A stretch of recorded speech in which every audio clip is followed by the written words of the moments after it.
안녕하세요. 저는 국민대학교에서 학생들을 가르치고 있고 또 연구하고 있는 김영미입니다.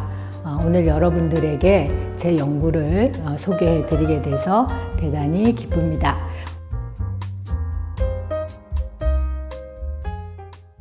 제가 여러분들에게 강의할 주제는 새마을 운동이라고 하는 주제입니다. 새마을 운동은 모르는 사람이 없을 정도로 한국 현대사에서는 대단히 유명한 사건입니다. 여러분들은 새마을 운동이 무엇이라고 생각하시나요? 잘 살기 운동이라고 생각하시나요? 네, 그렇게 생각하는 사람들이 굉장히 많이 있습니다. 그러면 역사적으로 잘 살기 운동이라고 하는 것은 박정희 정부 시기에만 있었을까요? 그렇지 않겠죠. 지금도 잘 살기 운동을 우리가 하고 있고, 과거에 역사의 매 순간마다 우리 사람들은 잘 살기 위해서 노력하고 있었습니다. 그래서 새마을 운동은 잘 살기 운동이라고 하는 측면이 있지만은 역사적인 사건으로서 새마을 운동이라고 했을 때는 주로 1970년대 박정희 정부의 정책을 뜻하게 됩니다. 그러면 박정희 정부의 정책으로서 새마을 운동은 어떤 성격을 가진 것인가? 그것은 사실 한마디로 정의하기가 매우 어렵습니다. 그 이유는 이 새마을 운동이 처음부터 정부가 고심해서 종합적으로 만들었던 그런 정책이 아니라 우연적인 계기에 의해서 출발해서 점차적으로 확대해 갔고 그 성격도 변화되었던 운동이기 때문입니다. 그렇게 봤을 때 이 새마을 운동의 정의가 상당히 단순하지 않다라고 하는 것을 여러분들이 아실 수 있을 것입니다. 새마을 운동의 출발은요, 1970년 새마을 가꾸기 사업에서 출발을 했습니다. 새마을 가꾸기 운동이 아니라 사업이죠. 그리고 그 날짜가 박정희 대통령이 사업을 지시했던 날짜가 1970년 4월 22일이에요. 그날이 새마을의 날로 지금 박근혜 정부 시기에 국가기념일로 지정되었습니다. 그런데 이 운동은 아주 성공적이었어요. 정부가 생각을 했을 때 주민들의 대단한 호응이 있었다라고 판단을 한 거죠. 농촌 새마을운동, 도시 새마을운동, 공장 새마을운동, 학교 새마을운동, 이렇게 영역별로 전방위적으로 이 운동을 종합적인 계획으로 수립해서 추진하게 됐습니다. 그래서 1970년 새마을 가꾸기 사업에서 볼 때 이 운동은 농촌 지역의 마을 환경을 변화시키기 위한 운동이었다고 한다면은 1972년에 추진되는 종합적인 새마을 운동은 여러 측면이 있는데요. 우선은 종합적인 지역 개발 정책이었다. 이런 개념으로 생각할 수도 있고요. 그렇지만은 새마을 연수원이라고 하는 기관을 통해서 많은 농민들뿐만 아니라 각계각층의 인사들, 공무원들, 시민들을 정신교육을 시키는 것을 굉장히 중시했기 때문에요. 이 운동은 정신개발 운동이었다. 이렇게 정의할 수도 있겠습니다. 새마을 운동이 그렇게 간단하지 않은 것을 알 수 있겠죠. 그런데 특히 이 운동이 추진된 시점이 중요한데요. 바로 유신 헌법이 선포되었던 1972년에 이 운동이 종합적인 어떤 국민 정신개발 운동으로서 기획됐다라고 볼 수 있습니다. 그러니까 여러분들 어떤 생각이 드나요? 유신 체제와 새마을 운동이 밀접한 관련을 맺고 있다는 것을 짐작할 수 있겠죠.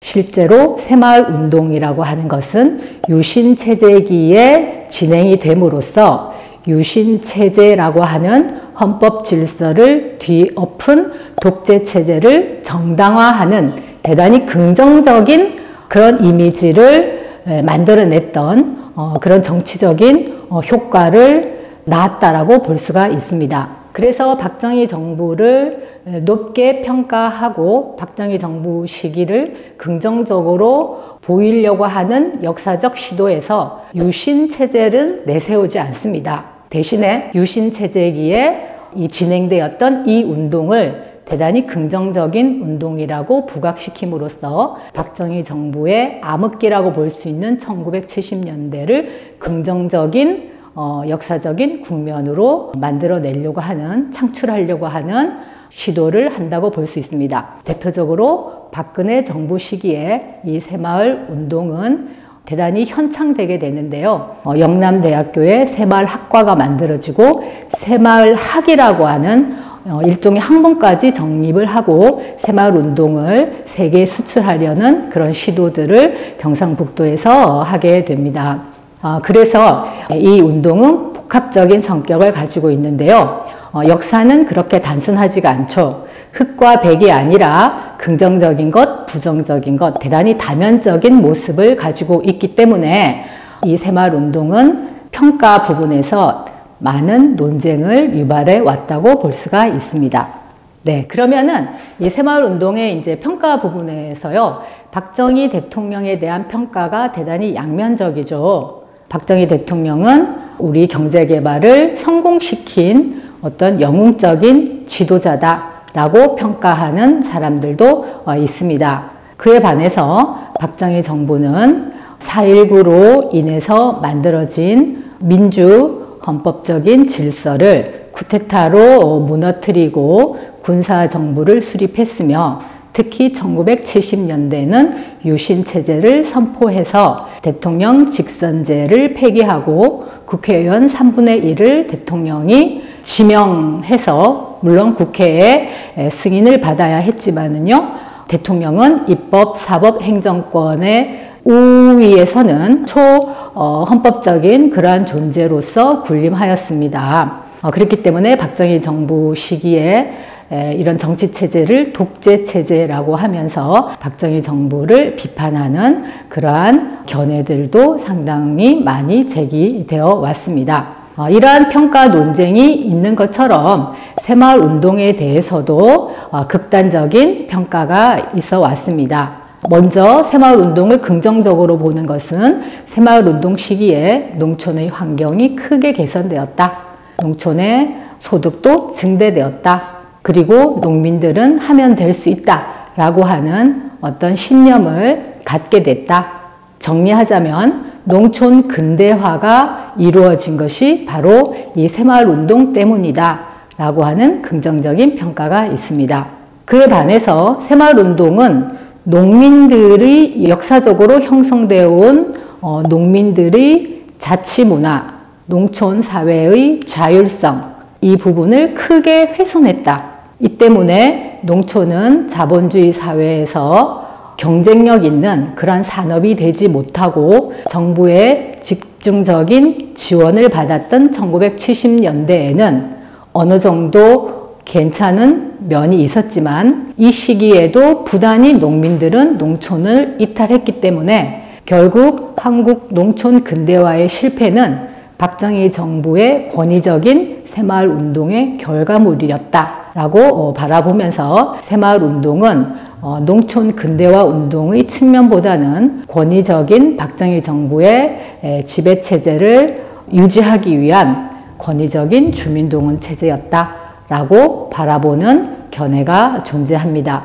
네, 여러분들은 어떻게 이 새마을 운동을 생각하시나요? 여러분들이 앞으로 이 강의를 계속해서 들으면서 새마을 운동을 어떻게 볼 것인지 여러분의 생각을 정립해 나가시기 바랍니다. 이번 첫 번째 강의는 이렇게 새마을 운동에 대한 정의와 새마을 운동에 대한 논쟁을 소개하는 것에서 출발하도록 하겠습니다. 다음번 강의에는 그러면 이 운동이 구체적인 어떤 내용을 가지고 추진되었는지 구체적이고 또 흥미로운 이야기를 하도록 하겠습니다.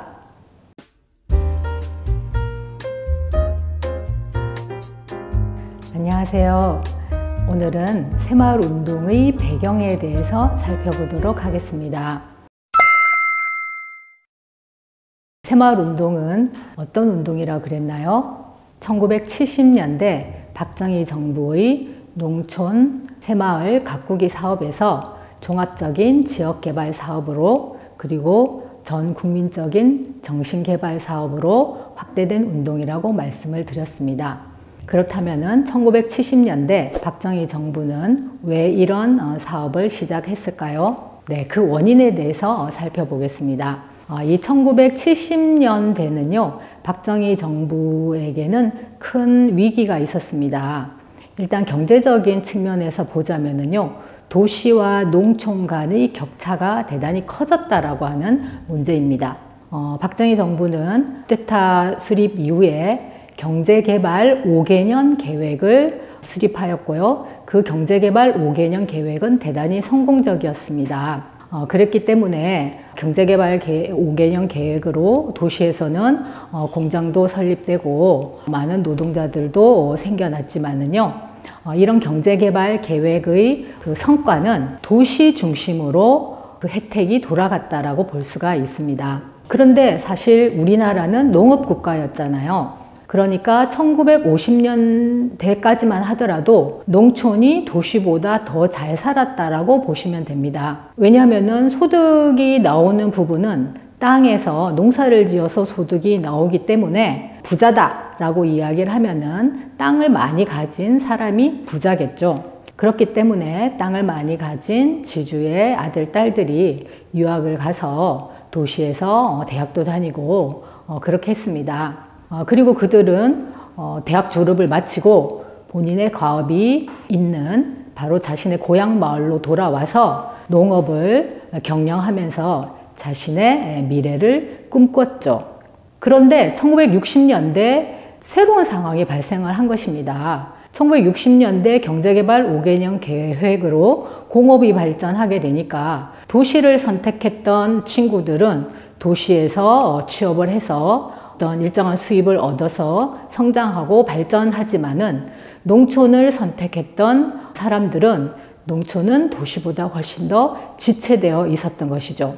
그렇기 때문에 농민들이 이 정부에 대해서 가지는 소외감, 그런 것들이 도농 격차에 대한 어떤 불만으로 농민들이 그런 감정을 느낄 수밖에 없었습니다. 즉 농촌이 불만을 갖게 된다는 것이죠. 그런데 사실 그러한 것보다 더 중요한 것은 도시에서 공업이 발달한다 하더라도 우리는 물론 수출 주도의 공업화를 추진하지만은 수출만 해서 될 것이 아니라 그 공산품을 또 국내에서도 어느 정도 소비를 해야 되거든요. 그런데 많은 인구가 거주하고 있는 농민들이 가난하기 때문에 그 생산된 공산품들을 소비할 수가 없습니다. 그렇게 되면은 지속적으로 공업화를 추진하는 데서 걸림돌이 발생하게 되는 것이죠. 그러니까 얼마 전까지만 하더라도 이 도농 격차 문제는 중국의 공업화, 중국의 산업화 과정에서도 큰 문제로 제기됐던 부분입니다. 어떤 사회나 근대화 과정에서 공업, 근대화, 자본주의 이런 부분이 도시를 중심으로 발달하기 때문에요. 초기 근대화 과정에서 도농 격차는 어느 나라나 심각한 문제로 등장하게 됩니다. 그런 문제가 우리나라에 제기됐던 것이 바로 60년대 말 70년대 초라고 볼 수가 있습니다. 그러니까 어떠한 방식으로든지 박정희 정부는 도시뿐만이 아니라 공업뿐만이 아니라 농업에 대한 어떤 대안을 수립을 해야 됐습니다. 그런데 농업에 대해서 전방위적으로 지원을 하자면 또 공업에 돌아가야 될 어떤 자본금이 부족하기 때문에 최소한의 자본을 가지고 어떻게 하면은 농촌을 개발할 것이냐, 이런 부분이 박정희 정부의 어떤 중요한 고민의 지점이었다라고 볼 수가 있습니다. 네, 그리고 이제 또 하나의 문제는 정치적인 문제였습니다. 박정희 정부는 71년 대통령 선거와 국회의원 선거에서요, 상당히 고전을 면치 못했습니다. 왜 그러냐면요, 61년에 쿠데타에 성공한 이후에 박정희 쿠데타 정부는 집권을 하지 않겠다고 이야기를 했습니다. 그렇지만 결국은 군복을 벗고 민간인의 신분이 되어서 선거를 통해서 63년에 대통령에 당선이 됐습니다. 그리고 63년 그 경제개발의 계획이 성공적으로 추진되게 되면서 그로부터 4년 후에 치러졌던 1967년 대통령 선거에서 상당히 높은 표를 득표를 했습니다. 그런데 문제는 대통령이 선거에 출마할 수 있는 기회는 헌법상 2번밖에 없었습니다. 2번 연속 대통령이 되었기 때문에 박정희 대통령은 이제 물러나야 되는 거죠. 71년 대통령 선거에는 출마할 수 없었습니다, 법적으로. 그런데 그 박정희 대통령에게 전례가 되었던 사건이 있었습니다. 뭐였나요? 네, 바로 이승만 대통령이죠. 이승만 대통령은 4.4.5입 개헌이라고 하는 불법적인 헌법 개헌을 통해서 2년 연임 조항을 없애고 3번째, 4번째 대통령에 출마하게 됩니다. 그것을 바로 박정희 대통령도 벤치마킹 한 거죠. 그렇게 해서 3선 개헌이라고 하는 개헌을 통과시키게 됩니다. 그런데 이 3선 개헌을 통과시키기 위해서는 국회의원 3분의 2의 동의를 얻어야 되는데요. 그 개헌선을 확보하기 위해서 67년 6.8 국회의원 선거를 부정선거로서 진행을 하게 됩니다. 이 6.8 부정선거는 많은 저항을 받았었고요. 그렇지만은 개헌선을 확보한 다음에 69년 3선 개헌을 통과시키게 되는데요. 역사적으로 볼 때 이 사건은 3선 개헌 반대 투쟁이라고 하는 저항운동을 낳았습니다. 이승만 정부가 이렇게 헌법을 고쳐서 집권을 연장해 갔던 그 경험의 결과로 4.19로 인해서 붕괴되었잖아요. 그런 그 전철을 박정희 대통령이 똑같이 밟아가고 있었기 때문에 이 박정희 집권의 어떤 연장에 대한 반감이 상당히 있었고요. 그것이 바로 71년 대통령 선거에서 김대중이라고 하는 새로운 인물에 대한 지지로 나타났습니다. 그래서 71년 대통령 선거는요, 김대중의 바람이 불었고요. 그 선거에서 박정희 정부는 근소한 차이로 대통령이 되었지만은요, 다음번 선거는 사실상 기대할 수가 없었습니다. 그랬기 때문에 72년 유신 헌법을 통해서 대통령 직선제 자체를 없애는 그런 과감한 헌법 수정을 하게 됩니다. 네, 71년이라고 하는 그 시점에 박정희 대통령은 집권의 위기에 직면해 있었다라고 볼 수가 있습니다. 그뿐만 아니라 공화당의 경우도 71년은 대통령 선거와 국회의원 선거가 같이 이루어졌는데요. 공화당도 새롭게 등장한 야당인 신민당에게 상당히 많은 의석을 이전 시기보다 내어주게 됩니다. 이렇게 박정희 대통령과 그 집권 여당인 공화당의 인기가 떨어져 있었기 때문에 이러한 정치적인 위기를 돌파할 수 있는 어떤 정책이 필요했습니다. 그런데 여러분, 도시는 어떻습니까? 대학생들이 아주 많습니다. 그렇게 대학생들이 많고요. 그들은 민주주의를 희구하면서 박정희 정부의 이러한 권위적인 통치에 대해서 상당한 반발감을 가지고 있었습니다. 그렇기 때문에 집권을 지지해줄 그러한 어떤 정치적인 우군으로서 농촌사회를 주목하게 됐고요. 농촌사회에 어떤 의미 있는 정책을 수행한다면은 박정희 정부의 어떤 지지율을 끌어올리는데도 큰 도움이 될 것이라고 생각을 했을 것입니다. 즉, 박정희 정부가 종합적인 지역개발 정책, 그러한 농촌개발 정책, 국민정신 총동원 정책으로서 1972년 새마을운동을 추진해 나가는 데는 이와 같이 도농격차의 해소, 그리고 떨어진 지지율을 올리는 것, 이 두 가지 문제가 중요한 배경이 되었다고 볼 수가 있습니다.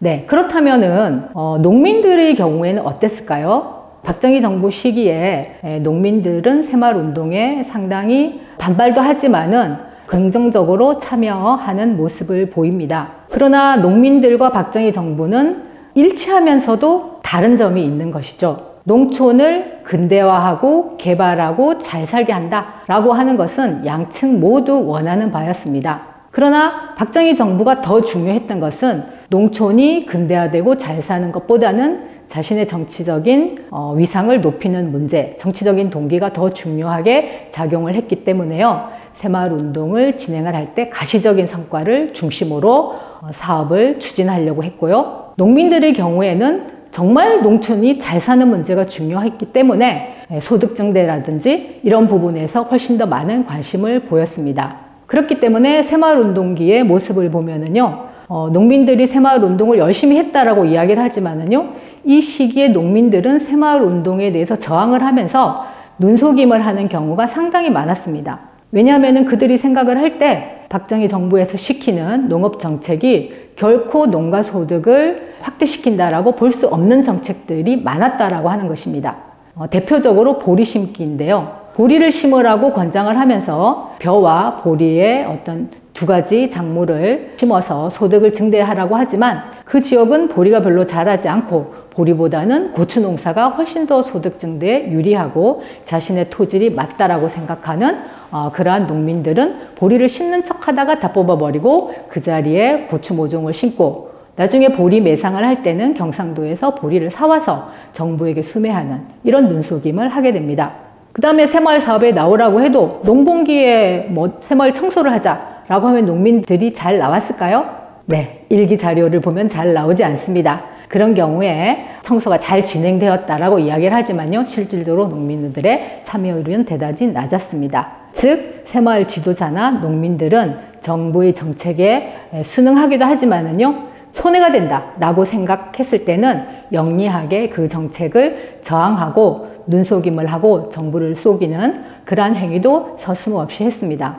이 때문에 새마을 운동기에 이루어진 농촌사회의 변화, 그것은 정부의 새마을운동 정책 때문이기도 하지만 그 새마을운동에 대해서 반발하면서 농민들이 자율적으로 진행했던 그러한 사업의 성과이기도 하다는 점, 그것은 우리가 새마을운동을 평가하는 데서 중요하게 봐야 될 지점이겠습니다. 네, 그럼 오늘은 새마을운동의 출발, 배경에 대해서 살펴보았고요. 다음 시간에는 이 새마을 가꾸기 사업이 왜 박정희 정부가 새마을 운동으로 확대되게 되는가라고 하는 그 동력이 무엇이었는지 그 아래로부터의 동력, 농민의 관점에서 이 운동을 살펴보도록 하겠습니다.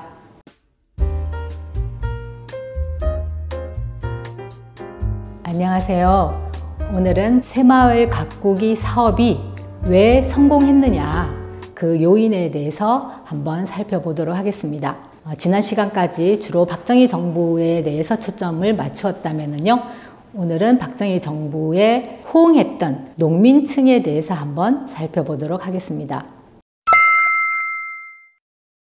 새마을 가꾸기 사업의 출발은요, 대단히 우연적인 요인이었습니다. 1970년 4월 22일 한해대책 회의에서 박정희 정부는 이렇게 이야기를 했습니다. 농촌에서 자발적으로 자신의 마을을 가꾸려고 노력하는 그런 경우에 정부는 지원을 하겠다. 자조, 스스로 노력하는 마을이 있으면 지원해 주겠다. 그 운동은 새마을 가꾸기 운동이라고 말해도 좋고 알뜰한 마을 만들기 운동이라고 말해도 좋다라고 이야기를 했습니다. 이게 바로 새마을 운동의 출발이 되는 사건인데요. 갑자기 4월 22일 날 박정희 대통령이 이 얘기를 왜 했을까? 그 부분입니다. 그 전에 이제 박정희 정부에서 60년대 농촌 개발 운동으로 계획들은 세웠었는데요. 그 계획은 모든 농촌 마을에 대해서 다 지원하는 그러한 정책이었어요. 그런데 그렇게 모든 농촌 마을을 근대화시키기 위해서 정부가 지원을 하려면은 많은 돈이 필요하잖아요. 그런데 박정희 정부는 공업국으로 가려고 생각하는데 농촌을 변화시키는데 그렇게 많은 돈을 쓸 수가 없거든요. 그렇기 때문에 농촌 어떤 근대화 정책이랄까 이런 부분이 사실은 그렇게 전면적으로 추진되지 못하고 있었는데 방법을 발견한 거죠. 그게 뭐냐면 스스로 노력하는 마을이 있으면은 그 마을은 정부가 지원해 주겠다라고 하는 거였습니다. 그런데 이 말을 하기 전에 박정희 대통령은 스스로 노력하는 마을을 발견을 했던 거예요. 그게 바로 지금 현재 새마을 운동의 발상지라고 일컬어지는 청도군 신도리 마을, 그리고 새마을 운동 또 다른 발생지라고 이야기하고 있는 포항시 문성동이라고 하는 마을입니다. 이 두 마을은 서로 대립했어요. 왜냐하면은 이 두 마을은 새마을 운동이 시작되기 전부터 마을의 지도자들이 마을을 변화시키기 위해서 환경 개선 사업도 하고 그 다음에 소득 증대 사업도 하고 그렇게 해서 마을이 상당히 잘 사는 마을로 변화되고 있었습니다. 일화에 의하면은 박정희 대통령이 기차를 타고 가는데 어떤 마을이 아주 길도 반듯하고 지붕도 개량되어 있고 뭔가 굉장히 부유한 농촌 같은 마을을 발견했다고 합니다. 그래서 기차를 멈추고 내려서 그 마을에 가서 확인을 해보니 그 마을에는 지도자가 있어서 그 지도자가 마을을 그렇게 살기 좋은 마을로 만들어놨다라고 하는 것을 발견했다는 것이죠. 그 마을이 바로 신도리라고 하는 그런 일화가 있습니다. 그래서 신도리에 가면은요, 그 열차가 전시되어 있고 박정희 대통령 동상도 있고요, 새마을운동 발상지 기념관이 만들어져 있습니다. 그런데 포항시 문성리도 그렇게 새마을운동이 열심히 자율적으로 진행된 마을이었기 때문에요, 그 문성리에서도 우리 마을이 박정희 대통령이 아주 우수한 마을이라고 이야기를 했다. 우리 마을이 새마을운동의 모델이 된 마을이다 라고 주장을 하면서요, 경상북도 도지사가 상당히 곤혹스러웠습니다. 똑같이 다 경상북도인데 어떤 마을을 진짜 발상지라고 해야 되는지 상당히 난처해했는데요, 결국 한쪽은 발상지, 한쪽은 발생지라고 이름을 붙이면서 서로 두 개의 기념관을 만들어주는 것으로 정리되었습니다. 이 말은 무슨 말이냐면요, 바로 저의 저서 그들의 새마을운동이라고 하는 아주 좋은 책입니다. 그 저서의 핵심적인 내용이 무엇이냐, 새마을운동 이전에 새마을이 있었다라고 하는 것입니다. 박정희 정부 시기에 새마을운동을 하면서 농촌마을은 새마을운동 이전에는 굉장히 어둡고 암울하고 도박이 횡행하고 농민들은 나태하고 무지하고 뭔가를 해보겠다라고 하는 신념도 없고 그러한 곳이었는데, 박정희 정부의 새마을운동을 만나게 되면서 농촌마을은 정말 천지개벽할 정도로 바뀌었다라고 이야기를 하면서 박정희 정부의 새마을운동이 농촌 변화에 큰 동력이 되었다라고 이야기를 합니다. 근데 이 부분은 일정 부분은 맞다고 생각합니다. 그렇지만은 이 운동의 모티브가 됐던 것은 자생적으로 성공한 새마을들이었다라고 하는 점이 굉장히 중요합니다. 이 성공한 새마을 사례를 모집해서 그것을 정부 단위에서 프로그램으로 만들어서 확산시켰던 것이 박정희 정부의 새마을운동이기 때문에 무지몽매한 농민들을 박정희 정부가 계몽했다라고 하는 이 그 스토리는 대단히 과장돼 있는 정부의 업적을 과시하기 위한 이야기라고 볼 수가 있습니다. 앞에서 얘기했던 새마을운동 발상지, 발생지 이 논쟁은요, 굉장히 중요한데, 왜냐하면은 이 경상북도에 있는 이 두 마을만 그러한 운동을 추진했던 마을이 아니라는 것입니다. 저의 저서 새마을운동이나 저의 여러 편의 논문을 찾아보시면은요, 청량의 무라니 마을, 그 다음에 포항의 봉계리, 그리고 충주의 풍덕마을, 사실 이 마을들 뿐만이 아닙니다. 제가 이 연구한 이 마을도 대단히 중요하지만은요, 곳곳에서 이미 새마을운동 하기 전에 자신의 마을을 새마을로 만들기 위한 노력들이 있었고, 그 노력들의 많은 부분들은 실패로 끝났지만은요, 또 그 중에서 성공 사례들이 상당 부분 나오고 있었습니다. 그러한 성공 사례들이 박정희 정부의 새마을운동의 동력이 됐다라고 하는 것, 그것은 새마을운동을 이해할 때 굉장히 중요한 부분이라고 볼 수가 있습니다. 그 많은 사례 중에 제가 하나의 사례만 소개를 한다면요, 아주 흥미롭습니다. 바로 포항시 문성리라고 하는 새마을운동 발생지의 바로 이웃한 마을입니다. 이 마을 사람들은 의문을 가진 거예요. 왜냐하면 우리 마을의 새마을운동은 문성리의 새마을운동이 1960년대에 이루어졌다면 우리 마을의 새마을운동은 1920년대부터 이루어졌다. 그런데 우리 마을이 새마을운동의 발생지지 왜 문성리가 새마을운동의 발생지냐? 라는 의문을 갖게 된 것이죠. 그 마을은 봉계리라고 하는 마을입니다. 그래서 그 마을 주민이 저에게 편지를 썼습니다. 교수님, 제어의 마을이 훨씬 더 일찍부터 새마을운동을 했고 그 마을에 훌륭한 지도자가 있었습니다. 라고 저희 마을에 오셔서 저희 마을의 새마을운동에 대해서 한번 연구해 주십시오. 라는 부탁이 왔습니다. 그래서 제가 그 마을에 가서 조사를 했는데요. 그 마을에 새마을 지도자로서 김인재라고 하는 분이 있었고요. 갔더니 이미 그분의 그런 공덕비가 있었고요. 그분의 살았던 생가가 폐허가 된 상태로 존재했습니다.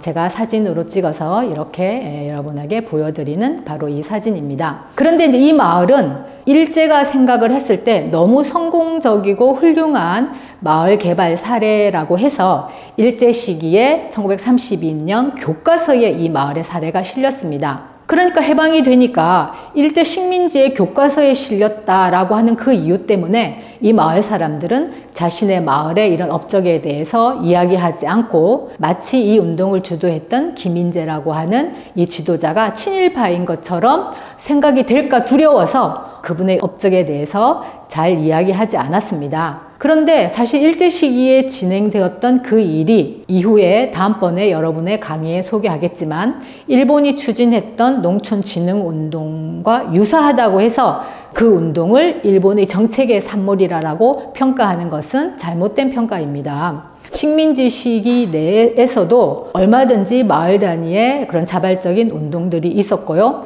일본은 그 운동을 자신들의 농촌 운동에 활용하려고 했겠죠. 그렇게 활용을 당했지만은 그렇다라고 해서 그 사람을 친일파라고 볼 수는 없겠죠. 일본 교과서에 실렸다라고 해서 친일파라고 생각할 수는 없습니다. 그러나 해방 이후에 우리 사회의 그런 반일 감정이 대단히 극도로 고양되어 있었기 때문에요. 이 마을의 훌륭한 어떤 마을의 자치적인 그런 활동 상황들이 알려지지 않고 숨겨져 있었던 것이죠. 그런데 그것이 문성리와 신도리가 새마을운동 발생지와 발상지로서 주목받게 되면서 이 주민들은 자신의 역사를 다시 돌이켜보면서 자신들의 훌륭했던 과거를 다시 드러내고 평가받기를 바라는 마음으로 변화되었다라고 볼 수가 있습니다. 네, 이렇게 농촌사회의 자치적이고 자율적인 잘살기 운동은 역사적으로 이루어져 왔었고요. 그 운동들이 정부의 새마을운동과 조우하게 된 것이 바로 1970년대의 상황이라고 볼 수가 있습니다. 그랬는데 그 해에 굉장히 흥미로운 사건이 발생했습니다.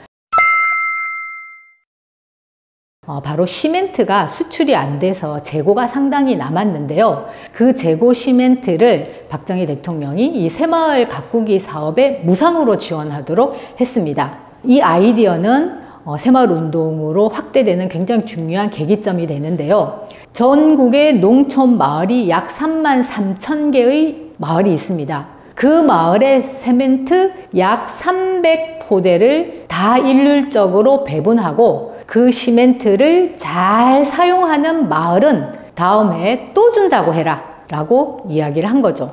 그런데 여러분, 시멘트를 받았다라고 해서 우리가 뭘 만들 수 있는 게 아닙니다. 일단 시멘트를 가지고 와야 되겠죠. 그 다음에 그 시멘트를 가지고 콘크리트로 뭔가를 만들려면은 모래를 사와야 됩니다. 자갈도 사와야 돼요. 무엇보다 인건비가 들어가야 됩니다. 그러니까 정부는 재고 시멘트 300부대만 마을마다 주고 나머지 모든 비용과 노력은 마을에서 내라고 한 거죠. 그렇게 하다 보니까 이 마을이 잘하냐 못하냐를 두고 본 거죠. 그런데 그로부터 1년 후에 놀라운 사실을 발견했습니다. 그 시멘트를 50% 정도 되는 마을이 모두 다 잘 사용을 해서 마을 가꾸기 사업에 사용했던 거죠. 구체적으로 제가 조사한 자료에 의하면은 이 시멘트를 받고 난 다음에 이제 뭐가 필요하나요? 모래가 필요하죠. 그래서 모래를 어디에 가서 공사 현장에 가서 사오거나 구해왔고요. 자갈도 또 어디 가가지고 실어왔습니다. 그 다음에 그 기술이 있어야 되잖아요. 이웃의 군 부대에 가서 그 기술을 또 배워옵니다. 그렇게 해서 마을에서 무상으로 인력을 내서 그것을 배합해서 여러 가지 활동들을 한 것입니다. 가장 많이 했던 활동들이요, 우물을 개수하는 거예요. 그때 당시에 농촌은 상수도 시설이 되어 있지 않았기 때문에요. 우물이 상수도가 됐는데 그 우물이 흙이나 돌로 되어 있으니까 비가 오면은 지저분한 것들이 막 넘어가고 스며들 수 있잖아요. 그래서 우물을 개수하는 데 많이 썼고요. 이러한 방식으로 해서 농촌 사회가 호응을 했던 것이죠. 그래서 정부가 살펴보니까 이거를 잘 사용한 마을의 경우에는 마을에 지도자들이 있었다. 이 마을 주민들을 이 일을 잘 할 수 있도록 논의해서 주민들을 이끌어냈던 지도자들이 있었고, 그 지도자들이 있었던 마을이 약 50%에 해당된다라고 하는 것을 발견을 한 거죠. 그러니까 마을의 인력이 주체가 형성이 되어 있다. 즉 정부의 농촌 근대화에 호응할 수 있는 마을 주체가 광범하게 형성되어 있다는 것을 발견을 하고, 그 다음부터 이 사업을 대대적으로 확대를 하게 됩니다. 새마을운동에서의 지원은 철저히 차별적인 지원입니다. 전국의 마을 사업 성과에 따라서 자조마을, 자립마을, 기초마을 이제 이런 식으로 나누어서 자립마을이 되면은 대통령의 하사금이 지급이 됩니다. 그런데 그렇게 많은 성과를 내기 위해서는 정부가 주는 지원금이나 시멘트만으로는 불가능하거든요. 나중에 철근까지 지원하지만 다 지역사회에서 무상으로 돈을 마련하고 인력을 대어서 그거에 부합하는 자원을 내야 되는데요. 새마을운동기 전 기간에 걸쳐서 정부 사업비의 3배에 해당되는 그러한 자원, 물적, 인적 자원이 농촌사회에서 나왔습니다. 그렇기 때문에 정부로 봤을 때는 대단히 효율적인 동원에 의해서 농촌 개발을 했다라고 볼 수가 있는 것이죠. 네, 박정희 정부로 봤을 때는요, 제가 초기에 말씀드렸듯이 모든 마을을 정부 지원금으로 의해서 근대화 시키려고 했다면요, 정부는 어마어마한 많은 돈을 농촌에 투여해야 했습니다. 그러나 정부는 최소한의 자본을 투여하고 나머지 3배에 걸친 자원은 농촌 사회에서 직접적으로 동원해 냈기 때문에요. 적은 자본으로 농촌 사회를 효과적으로 개발했기 때문에 이 정부의 입장에서는 대단히 성공적인 지역개발 사업이 되었던 것이죠. 그렇기 때문에 이 사업을 배우고 본받으려고 하는 해외 연수생들이 한국을 찾아오고 있는 상황입니다. 그런데 이제 또 다른 말로 이야기를 하자면요, 결국 이 사업을 해냈던 것은 마을마다 존재하고 있었던 바로 농촌 지도자들이었다. 혹은 그 지도자를 중심으로 뭉쳐서 그러한 활동에 함께 참여했던 농촌 마을 공동체가 있었다. 그러니까 이 운동은 그러한 농촌의 어떤 지도자, 농촌의 새로운 어떤 청년, 청장년, 농민층, 그리고 그들을 뒷받침할 수 있었던 마을 공동체가 존재하고 있었기 때문에 성공했다라고 볼 수가 있습니다. 박정희 정부에 호응했던 농촌의 청년 농민들을 저는 새농민이라고 이름을 붙였습니다. 이 새농민은요, 이전의 부모 세대랑 다르게 1930년대부터 확산되는 근대 교육을 받은 세대입니다. 그렇기 때문에 한학을 하거나 그를 알지 못했던 기존의 9세대 농민과는 다르게 근대적인 지식을 습득했던 농민입니다. 그리고 이들은 징병 1세대로서 한국전쟁이 일어나고 1950년부터 징병제가 실시되는데요. 군대를 경험했습니다. 그렇기 때문에 규율을 상당히 체득했던 사람들이죠. 그리고 군대에서 있었던 근대적인 문화, 규율 이런 것들을 몸소 체득했기 때문에 새마을운동이 진행이 될 때 그런 군대식으로 추진했던 그런 모습을 보였습니다. 네, 그리고 이들은 도시 문화를 또 경험했습니다. 그렇기 때문에 도시와 농촌의 격차에 대한 강한 불만을 가지고 있었고요. 그리고 또한 이들은 애양심을 가지고 있었고요. 자신의 부모와 조부모가 살아왔던 이 농촌 마을을 도시 못지않게 근대적이고 좋은 공간으로 만들겠다라고 하는 그런 욕망에 불타고 있었습니다. 이들이 내세웠던 구호 중에 굉장히 흥미로운 구호가 있어요. 새마을을 이룩하여 덴마크를 따라잡자. 그러니까 이들은 한국이 공급국이 아니라 덴마크와 같은 낙농국으로 발전할 수 있다라고 하는 확신을 가지고 있었던 주체들이었죠. 새농민들은 새마을운동 시기에 박정희 정부와 손뼉을 마주친 주체들이었습니다. 그러나 앞서 설명했듯이 박정희 정부는 이 운동을 통해서 정치적인 효과를 얻으려는 그런 것이 우선적이었던 것이었고요. 이 새 농민들은 진짜 농촌을 덴마크와 같은 부강한 농업 국가로 만들겠다라고 이 운동에 헌신했기 때문에요. 대단히 헌신적인 모습을 보이면서 정부 정책이 자신의 생각과는 다른 방향이었을 때 과감하게 눈속임을 하는 그런 모습을 보이고 있습니다. 어떻게 보면 박정희 정부와 새농민은 일체화된 주체라기보다는요, 경제적인 거래관계에 놓여 있었다라고 볼 수가 있습니다. 네, 그러면은 오늘은 여러분들에게 새마을운동의 아래로부터의 동력, 농민사회의 잘살기 운동, 그리고 그 결과 박정희 정부가 그 운동을 벤치마킹해서 새마을운동이 추진되었다는 사실, 그리고 발상지, 발생지는 한두 군데가 아니라 여러 곳에 있었기 때문에 새마을운동 발상지, 발생지 논쟁은 끊임없이 제기될 수밖에 없다. 우리 농촌사회의 자율성, 자치성에 대해서 알아보는 시간이었습니다.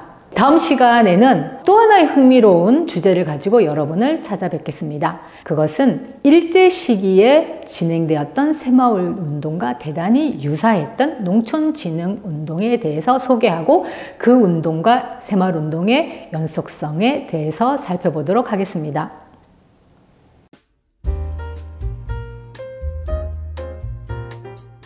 안녕하세요. 지난 시간에 농촌사회의 동력에 대해서 살펴봤습니다. 새마을운동은 농촌진흥운동이 새마을운동의 출발이었다라고 하는 이야기도 있습니다. 그래서 우리가 새마을운동을 이해할 때 농촌진흥운동이 무엇이었고 그 운동과 새마을운동은 어떤 관계에 있는지를 이해할 필요가 있다고 생각을 해서 이 강의를 준비를 했습니다. 아주 흥미로운 일인데요. 박정희 대통령은 농촌진흥운동을 담당했던 교사였습니다. 여러분 박정희 대통령의 경력에 대해서 얼마나 아시나요? 많이 모르시겠죠. 박정희 대통령은 1917년 경상북도 구미 출신입니다. 어려서부터 총명했고 공부를 잘 했습니다. 그래서 아주 천재들이, 수재들이 간다는 대구 사범학교에 입학을 했습니다. 대구 사범학교에 입학을 하면 초등교사를 할 수 있었고요. 대구 사범학교를 졸업하고 문경보통학교에서 1930년대 몇 년간 교사 생활을 했습니다. 바로 그 시기에 일본은 농촌진흥운동이라고 하는 농촌 근대화 사업을 추진하고 있었는데요. 이 농촌진흥운동은 어떤 운동이었느냐? 네, 바로 1929년 대공황이라고 하는 세계적인 경제 위기가 있었습니다. 이 대공황에서는 일반 발달된 자본주의 국가보다 조선과 같은 식민지는 더 많은 타격을 받았습니다. 이 대공황 때 농민들은 일본으로 수출해야 되는 쌀이 미가가 쌀값이 폭락을 하기 때문에요. 농촌 사회가 경제적으로 대단히 위태로워진 것입니다. 그렇기 때문에 많은 농민들이 빚을 지게 되고요. 자신의 땅을 잃고 소작농으로 전락하고 그렇게 되다 보니까 급진적인 농민들이 되기 시작했습니다. 즉 사회주의 이념이 농민 사회에 급속하게 퍼져가기 시작을 했습니다. 그리고 농민들 중에는 농촌에 살 수 없어서 농촌을 떠나서 만주나 이런 곳으로 땅을 찾아서 이주하는 농민들도 상당히 많이 생겼습니다. 그러다 보니까 일본은 어떠한 방식으로든지 이 농촌 사회의 상태를 개선하기 위한 정책을 추진해야 됐고요. 그것이 바로 1930년대 농촌진흥, 농촌을 발전시킨다는 것이죠. 농촌진흥운동으로 나타났습니다. 이 농촌진흥운동은 마을을 단위로 이루어졌고요. 가가호호 농민들을 방문해서 부채를 탕감할 수 있는 방안도 마련하고 실질적으로 농촌의 환경을, 농촌의 소득을 개선하기 위한 그런 지도가 이루어지도록 설계되었습니다. 왜 일본이 그렇게 농민들에게 좋은 일을 했냐고요? 농민들이 있어야지 식민 지배가 계속되지 않겠습니까? 지속 가능한 지배를 위해서 농촌 사회의 안정화는 불가피한 상황이었습니다. 그렇기 때문에 전시체제기로 넘어가기 전 상당히 어떻게 보면 일본의 농촌 지배 정책 중에서는 나름대로의 긍정성을 가졌던 것이 농촌진흥운동이라고 볼 수가 있습니다. 이 운동을 박정희 대통령은 문경보통학교 시절에 이 운동을 담당했던 교사였습니다. 그래서 박정희 대통령으로부터 농촌진흥운동의 노래를 배웠다는 구술자의 인터뷰가 남아 있습니다. 박정희 대통령은 사범학교를 다니면서 여러 가지 이제 교과를 배웠을 거고요. 나팔을 굉장히 잘 불었다고 하는데요. 나팔로 농진가를 박정희 선생님께서 들려줬다라고 하는 구술 인터뷰 자료가 있는 것으로 볼 때 박정희 대통령은 농촌진흥운동을 직접 체험한 인물이라고 볼 수가 있습니다. 그리고 어떻게 했나요? 농촌 교사로서의 지위를 버리고 만주로 군인이 되어서 이직을 하게 됩니다. 네, 박정희 대통령의 이러한 농촌진흥운동의 경험은요, 실제 새마을운동에서 많이 활용되었을 것으로 우리가 추정해 볼 수 있습니다. 그런데 이제 또 흥미로운 것은요, 과연 농촌진흥운동은 박정희 대통령만 경험했을까? 아니겠죠. 농민들도 농촌진흥운동을 광범하게 경험했습니다. 제가 그들의 새마을운동에서 쓴 마을 주인공 중 하나가 아미리 마을입니다. 이천에 있는 마을인데요. 그 마을의 조사를 하면서 놀라운 사실을 발견했습니다. 그 마을에 들어가서 조사를 했는데 이 마을은 박정희 정부 시기에 자립마을로 2번 표창을 받은 마을입니다. 그런데 그 노인들의 이야기가 우리 마을의 새마을운동은 1930년대부터 있었다. 30년대 새마을운동을 추진했던 그 지도자의 비석이 여기에 있다. 라고 하면서 그 지도자의 비석 그리고 그 지도자의 사진을 보여주었습니다. 유심히 이제 살펴보니 그 지도자는 1930년대 중반 이천에서는 최초의 유리창이 박힌 그러한 공회당이라는 건물을 지어서 그 앞에 앉아있는 사진이었어요. 마을에서 노름을 하지 말고 도박도 하지 말고 술도 마시지 말고 그리고 마을에서 목화밭을 마련해서 부녀자들은 공동경작을 해서 비용을 마련하고 그리고 본인이 큰 창고를 마련해서 곡식을 저축해서 저리로 가난한 농민들에게 나눠주는 구휼활동도 하는 그러한 지도자였습니다. 그래서 이 노구장이라고 불렀는데요. 나이든 구장이라는 뜻이죠. 이 노구장은 우리 마을의 최초의 새마을 지도자다라고 이야기를 했습니다. 굉장히 흥미로운 이야기죠. 농민들은, 마을 주민들은 스스로 농촌진흥운동과 새마을운동이 대단히 흡사하다고 생각하고 있었습니다. 거기에 또 더 흥미로운 것은 1970년대 새마을운동을 추진했던 이 마을의 청년 지도자들이 이 노구장이 추진했던 농촌진흥운동 시기에 태어나서 그 운동을 목격했던 사람들이라는 것입니다. 이들은 어린 시절부터 노구장이 추진했던 농촌진흥운동을 보고요. 그 노구장이 지었던 그 공회당에서 노구장이 했던 이야기를 끊임없이 들으면서 성장했던 세대들이었고요. 해방 이후에는 마을 방앗간을 만들어서 그 방앗간을 중심으로 조합을 만들어서 그 조합을 운영해서 마을 기금을 축적해 왔습니다. 그리고 이것을 바탕으로 새마을운동이 추진되었을 때 마을회관을 건립하고 마을의 어떤 현안을 해결하는 그런 과제들을 함으로써 자립마을이라는 성과를 내었습니다. 이렇게 놓고 봤을 때 실제 농민들도 농촌진흥운동의 그 경험이 새마을운동까지 이어지고 있는, 연속되고 있는 모습을 우리가 확인할 수 있습니다. 그러면 일본의 농촌진흥운동도 새마을운동과 마찬가지로 농촌진흥운동에 참여한 것을 친일했다라고 볼 수 있느냐? 저는 절대 그렇게 봐서는 안 된다라고 생각을 합니다. 그 시대를 사는 사람들은 일본의 모든 정책으로부터 자유로울 수는 없습니다. 그 정책이 자신의 마을을 위해서 필요한 경우에는 그 정책을 수용하고 그 정책이 자신의 마을을 해롭게 하거나 자신들에게 위험한 것이고 나쁜 것이라고 생각할 때는 그 정책을 태만히 하고 그 정책에 협력하지 않고 그런 모습을 통해서 자신들의 어떤 가고자 하는 그러한 방향성들을 가지고 가는 그 모습을 주목해서 보아야 된다고 생각합니다. 그러니까 일제에 협력했다라고 하는 것은 일본의 모든 정책에 협력한 것을 문제 삼는 것이 아니라 일본의 제국주의 침략 정책, 그 정책에 대해서 협력했느냐 아니냐라고 하는 것이 중요한 친일의 잣대가 되어야지 일본이 했던 모든 정책을 함께 수용하고 했다라고 해서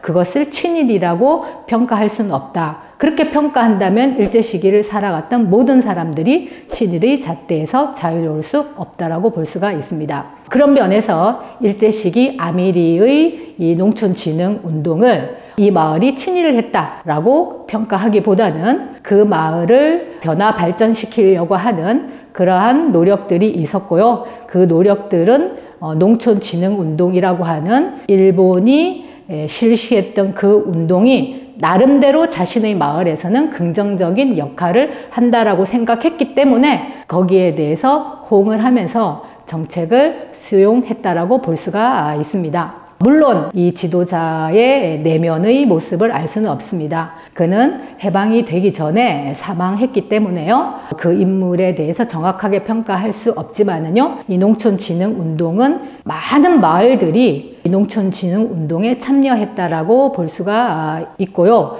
농촌진흥운동은 박정희 대통령도 경험했고 농민들도 경험했던 운동이었다라는 점에서 새마을운동과의 일정한 관련성을 가진다라고 볼 수가 있습니다.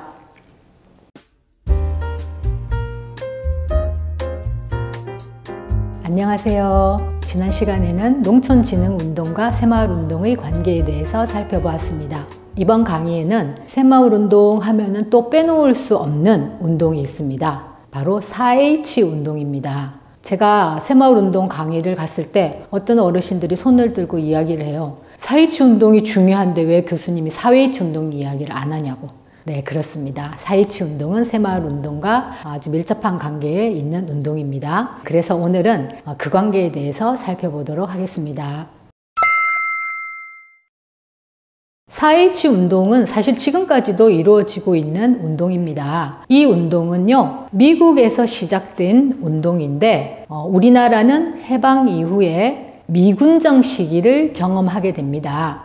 여러분도 아시다시피 38선으로 분할을 해서 북쪽에는 소련군이, 남쪽에는 미군이 들어오게 되죠. 이 미군들 중에는 굉장히 조선이, 그때 당시 이제 이름은 조선이었는데요. 아주 좋은 나라가 되었으면 좋겠는데 그 방법이 무엇일까? 라고 고민하는 사람들도 많이 있었습니다. 그러한 미국인들의 어떤 한국의 농촌 문제에 대한 고민, 농업 문제에 대한 고민 속에서 미국에서 성공했던 운동 모델인 이 4H 운동을 바로 한국에 이식시키려는 노력을 하게 됩니다. 이 4H 운동은 4H잖아요. H 4개가 들어가는 운동입니다.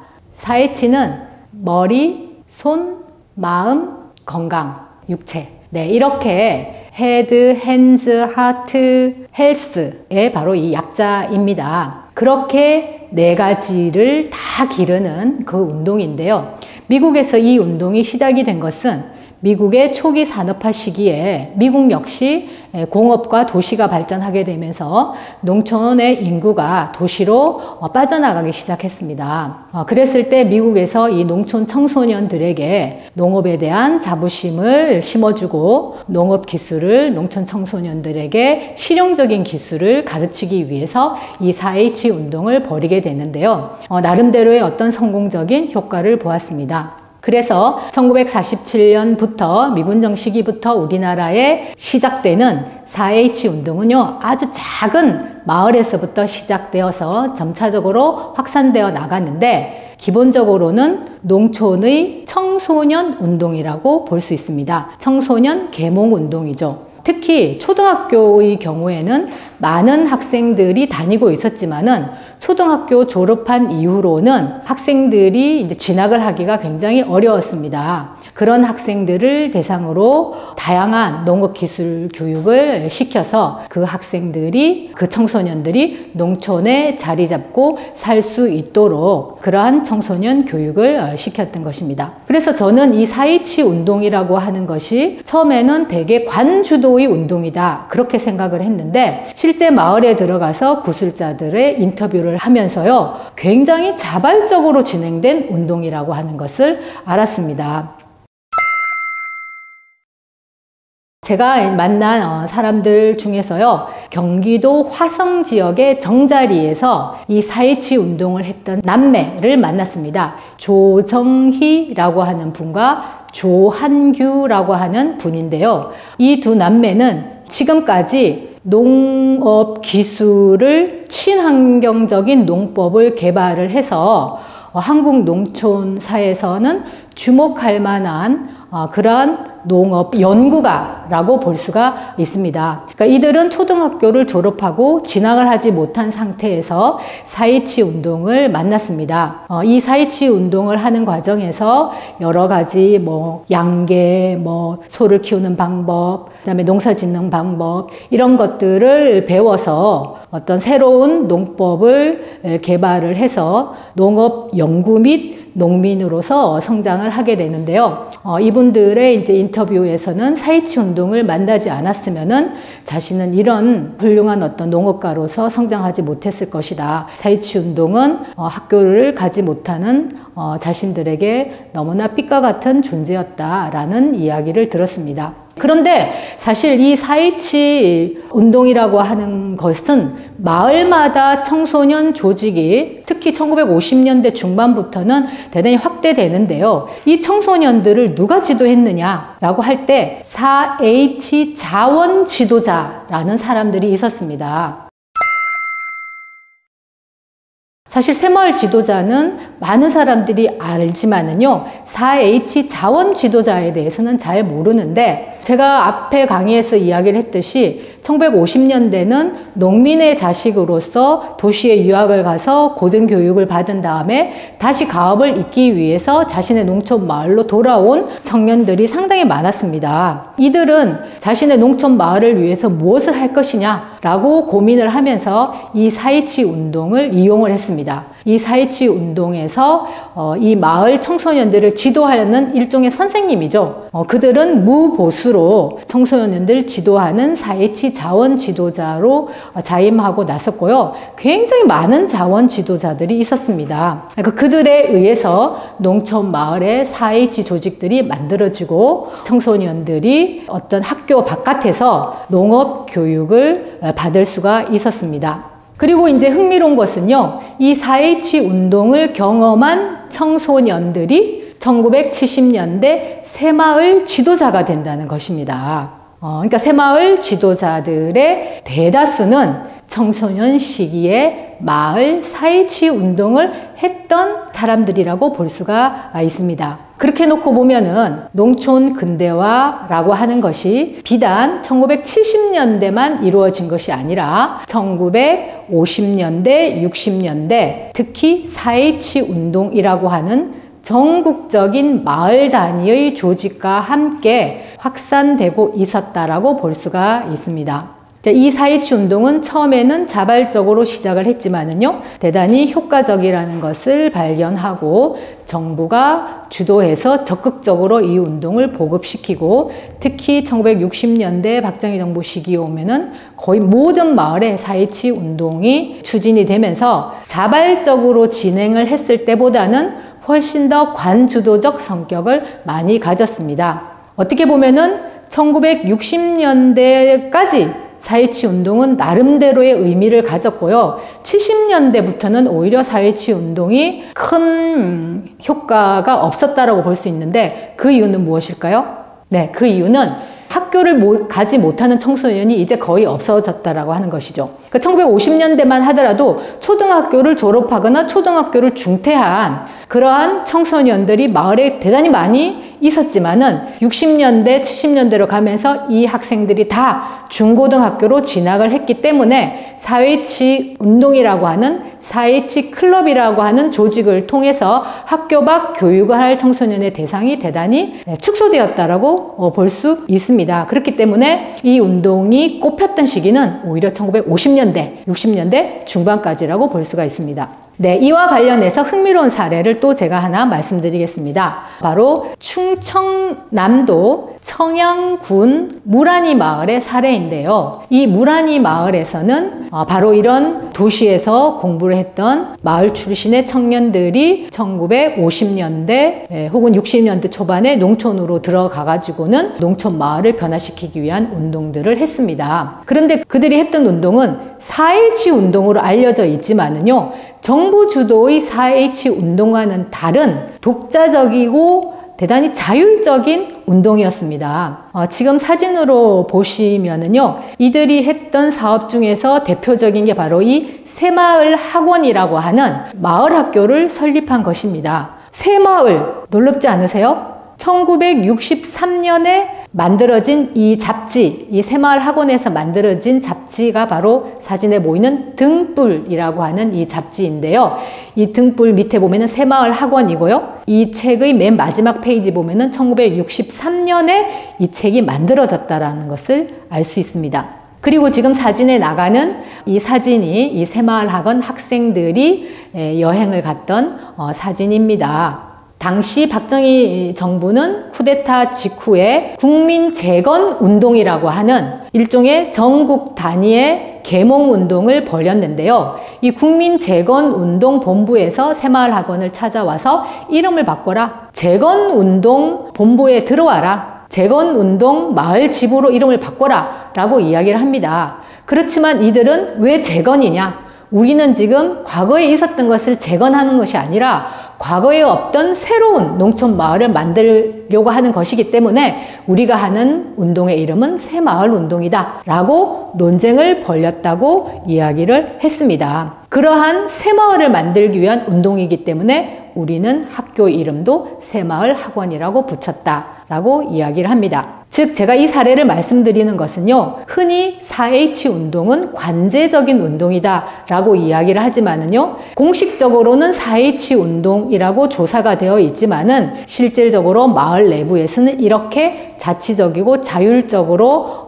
마을을 변화시키기 위한 운동들이 존재하고 있었고요. 그 운동들이 4H 운동이라는 틀을 이용하고 있었다라고 볼 수가 있습니다. 이 청양 무라니 마을 사례가 바로 그 대표적인 경우라고 볼 수 있습니다. 네, 그러면은 오늘은 여러분들께 이 4H 운동과 새마을 운동의 관계에 대해서 소개를 해드렸습니다. 여러분 4H 운동에 대해서 관심을 가지시고요. 4H 운동은 과거 마을에는 클로바 표시, 초록 클로바, 네잎 클로바 표시가 마을마다 표시된 비석이 서 있었습니다. 여러분 혹시 박물관이나 어디에서 그 비석을 보시면은 저것이 1950년대, 60년대, 70년대 농촌 마을에서 진행되었던 청소년 계몽 운동이구나. 그 계몽 운동을 통해서 성장한 청소년들이 1970년대 새마을 지도자로 활동하는구나 라고 생각해 주시면 되겠습니다.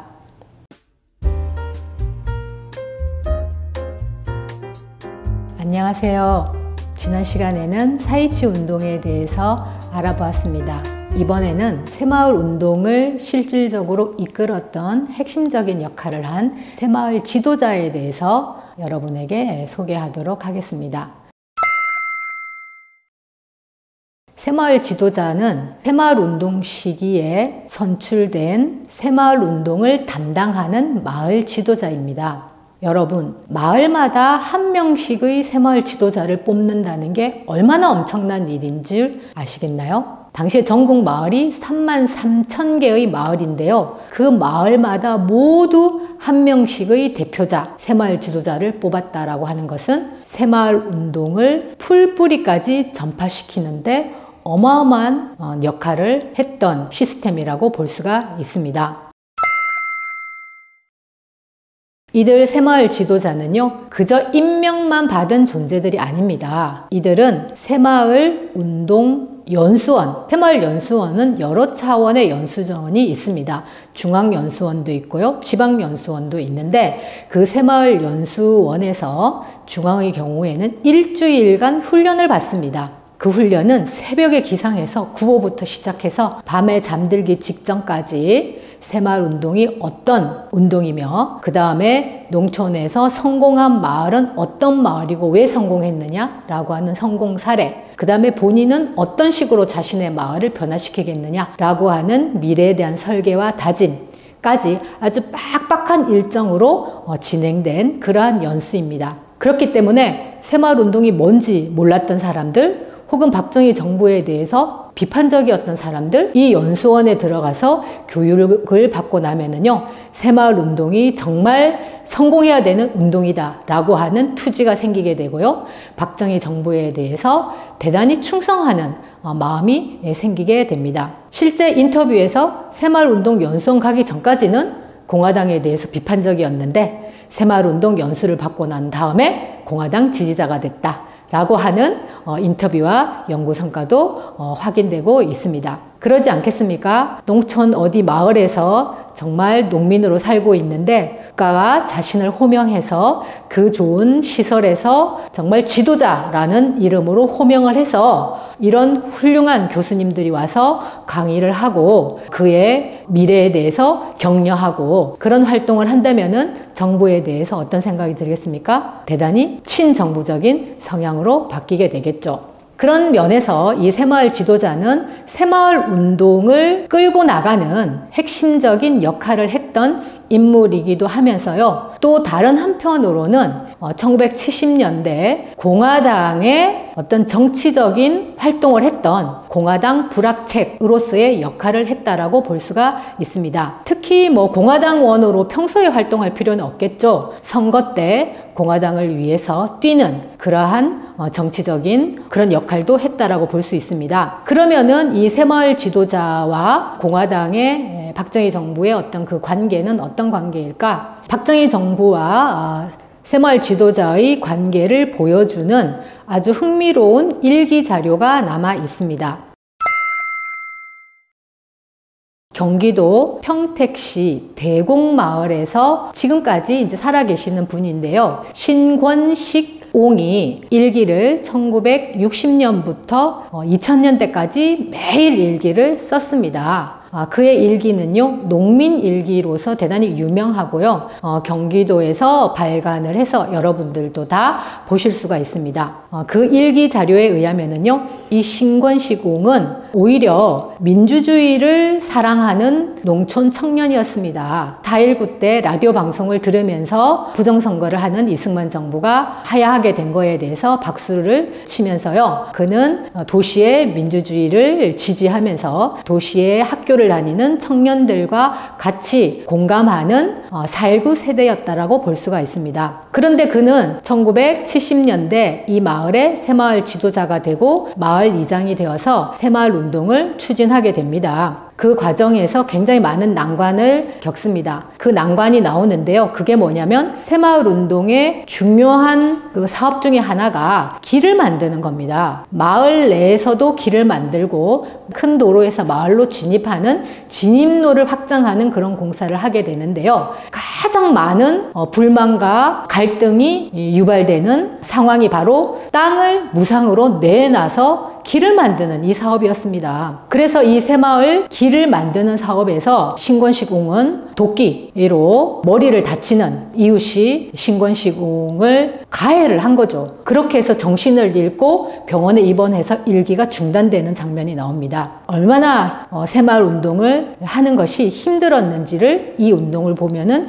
여실히 알 수 있습니다. 어떻게 보면요, 지금 노인분들은 70대 후반, 80대 노인분들은 당시 새마을 운동에 대해서 굉장히 긍정적으로 평가하고 있지만은요, 당대 그들이 과연 그랬을까? 그 부분은 의문입니다. 오히려 새마을 운동이 끝나고 박정희 정부가 끝나고 수입 개방이 이루어지면서 농촌의 어떤 경제적인 상황은 박정희 시기보다 훨씬 더 못하게 되거든요. 그런 오랜 시기를 거치면서 박정희 정부에 대한 향수가 사실은 생겼다라고 볼 수가 있습니다. 우리 어렸을 때 아버지가 폭력 아버지면은요, 그 아버지가 굉장히 싫잖아요. 그러나 본인이 아버지가 되면 용서할 수 있죠.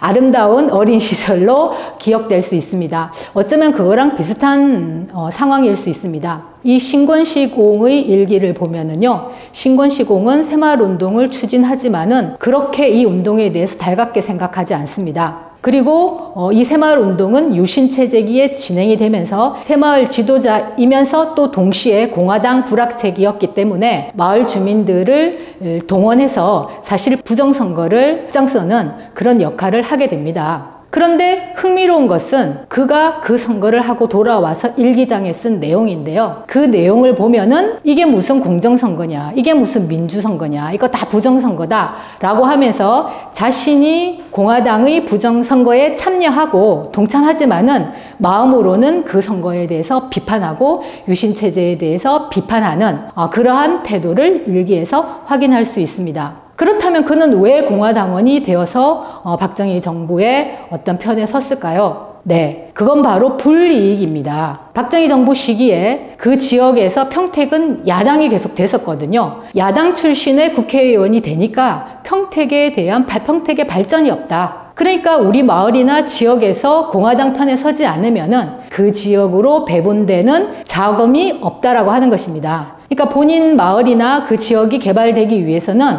다리를 놓으려면은 다리 놓는 사업에 대한 지원을 해줘야 되잖아요. 도로를 확대하려면은 지원 사업을 받아야 되는데 그런 사업을 받기 위해서는 공화당원이 되어서 선거 때 뛰지 않을 수가 없었다는 것입니다. 그러니까 경제적인 이유가 이들이 새마을운동에 참여해서 또 선거 때는 공화당으로서 활동하는 굉장히 큰 이유였다라고 볼 수가 있습니다. 그렇게 봤을 때요, 새마을운동 시기에 새마을 지도자라고 하는 사람들은요, 박정희 정부의 새마을운동과 유신체제를 밑바탕에서 지탱해줬던 역할을 했습니다. 그렇지만 그들과 박정희 정부의 어떤 지향이 동일했다라고 보기는 어렵습니다. 이들은 그 시기를 살면서 자신의 마을을 위해서 정권과 협력을 해야만 했고요. 그런 면에서 상당한 이제 거래 관계로서 정치적 지지를 했다라고 볼 수가 있습니다.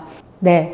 그러면 이제 이 새마을 운동 지도자에 대해서 살펴보았는데요. 사실 민주화 운동이 성공하게 되면서 87년 6월 항쟁 이후로 박정희 정부에 대한 비판적인 그런 견해들이 많이 제시되었습니다. 그런데 그와 함께 박정희 정부 시기에 새마을운동에 참여했던 새마을 지도자들도 사실 고운 시선으로 역사적으로 평가되지 않았습니다. 그렇지만 이들이 가지고 있는 다면성에 대해서 주목할 필요가 있다고 생각합니다. 이들은 박정희 정부의 새마을운동을 아래로부터 성공시켜냈던 주체들이었고요. 또한 유신체제를 지탱시켰던 그러한 그 활동을 했습니다. 그렇지만 이들이 원했던 것은 마을의 발전이었고요.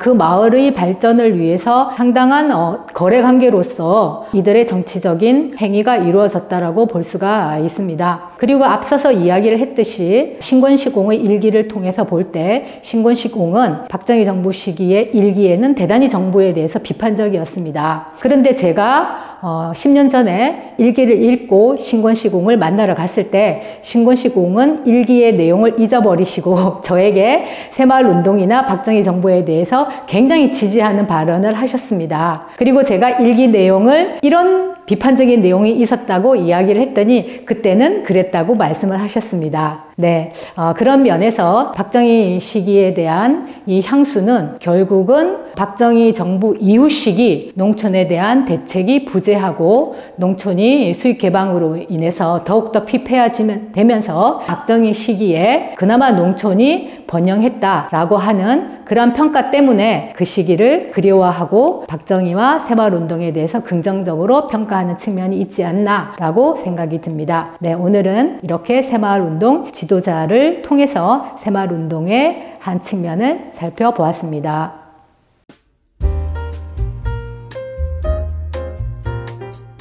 안녕하세요. 지난 시간에는 새마을운동과 새마을 지도자에 대해서 알아보았습니다. 이번 강의는 새마을운동의 사실상의 주역이라고 볼 수 있는 여성에 대해서 알아보려고 합니다.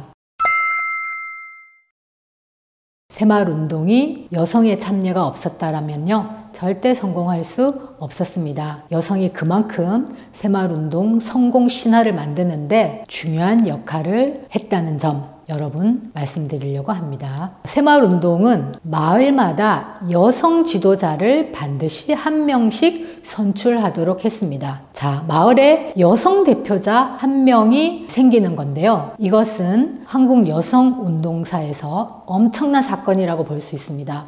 여성들의 어떤 역사적 지위를 놓고 보면은요, 남성들과는 다르게 여성들은 근대화 과정에서 대단히 소외되었던 주체라고 볼 수 있습니다. 그런 남녀 불평등한 차별 상황에 대해서 이미 일제시기 신여성들은 문제 제기를 했습니다. 여러분도 다 아실 나혜석이라고 하는 그 인물이 그 문제 제기, 즉 정조에 있어서 남녀가 평등해야 된다라는 문제 제기를 했다가 얼마나 참혹한 최후를 맞이했습니까? 사회적으로도 매장되었죠. 그 이후에 1953년에 남녀 간통 쌍벌죄가 법적으로 제정되면서 남녀의 성적인 평등이 어느 정도 이루어졌다라고 볼 수가 있습니다. 즉 축첩제가 드디어 폐지된 것이죠. 그러나 그렇다고 하더라도 여성들의 지위는 대단히 낮았는데요. 특히 도시는 새로운 근대적인 문화들 속에서 여성들이 상당히 많은 사회적인 활동들을 했다라고 볼 수 있지만 농촌은 그렇지 못했습니다. 농촌은 공동체가 대단히 발달되어 있고요. 대다수의 마을은 동성촌락이라고 그래서 같은 혈족들이 모여 사는 그런 공간입니다. 그런 시족 집단 속에서 가부장적인 위계서열은 대단히 강하게 작동을 하게 됩니다. 그렇기 때문에 아무리 근대적인 교육을 받은 여성이라도 농촌 마을에 시집을 오게 되면은요, 질식할 것 같은 가부장적 문화 속에서 순응하면서 살아야 했습니다.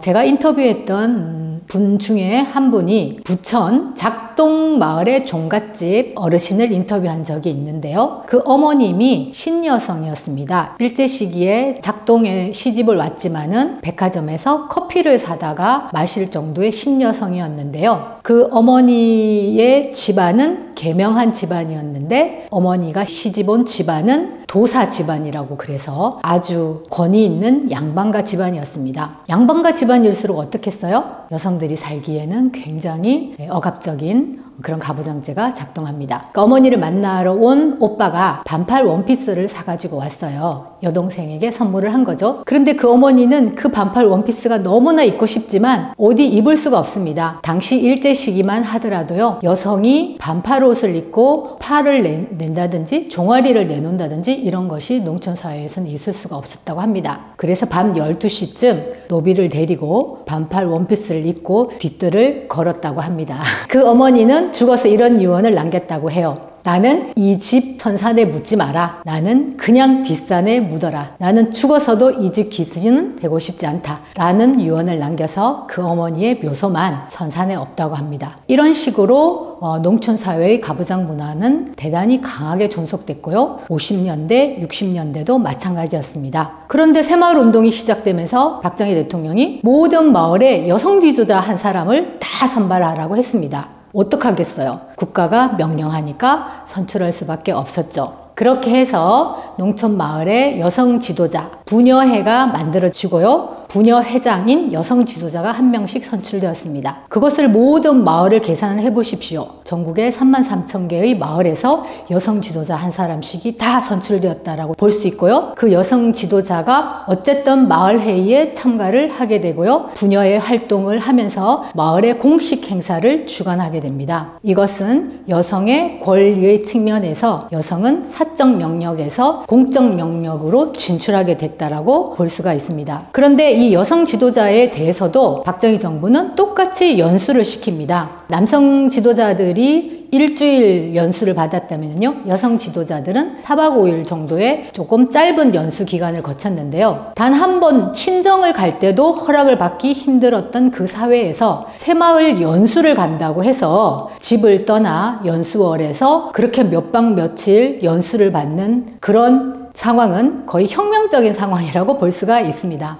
그리고 그 연수원의 생활이라고 하는 것은요, 누구의 엄마, 누구의 며느리, 누구의 아내로서 불렸던 여성들을 자신의 이름으로서 호명을 하는 그런 경험을 하게 되고요. 개인으로서의 자신을 발견하는 계기가 됩니다. 그리고 그가 굉장히 훌륭한 일을 하고 있는 인물이고 앞으로 마을에 돌아가서 그가 할 일은 대단히 훌륭한 일이다 라고 하는 그러한 격려와 칭찬을 받게 되면서 어떻겠어요? 굉장히 열심히 헌신적으로 새마을운동에 매진을 하겠다는 각오를 하겠죠. 남성 새마을 지도자들이 그랬는데 하물며 여성들은 어떻겠습니까? 단 한 번도 자신의 이름으로 호명되어 보지 않은 그러한 마을에 결혼한 그 여성이 새마을 지도자로 호명받고 마을에 돌아왔을 때 마을 사업에 대단히 적극적으로 참여를 하게 됩니다. 그리고 마을 내에서 지도자가 아닌 여성들의 경우에도 부녀회 모임은 반드시 해야 되거든요. 회의록까지 작성을 해서 그런 부녀회 활동을 한다고 하면 집에서 빨래하고 아이를 보고 집안일이 있지만 그 집안일을 빨리 해놓고 틈을 마련해서 부녀회 사업에 참가를 했을 때 그 사업이 아무리 고되다 하더라도 그것은 가부장제로부터 해방되는 대단히 수평적 관계에 놓이는 해방의 경험이라고 볼 수가 있습니다. 그렇기 때문에 여성들은 부녀회 사업을 굉장히 열심히 참여를 했습니다.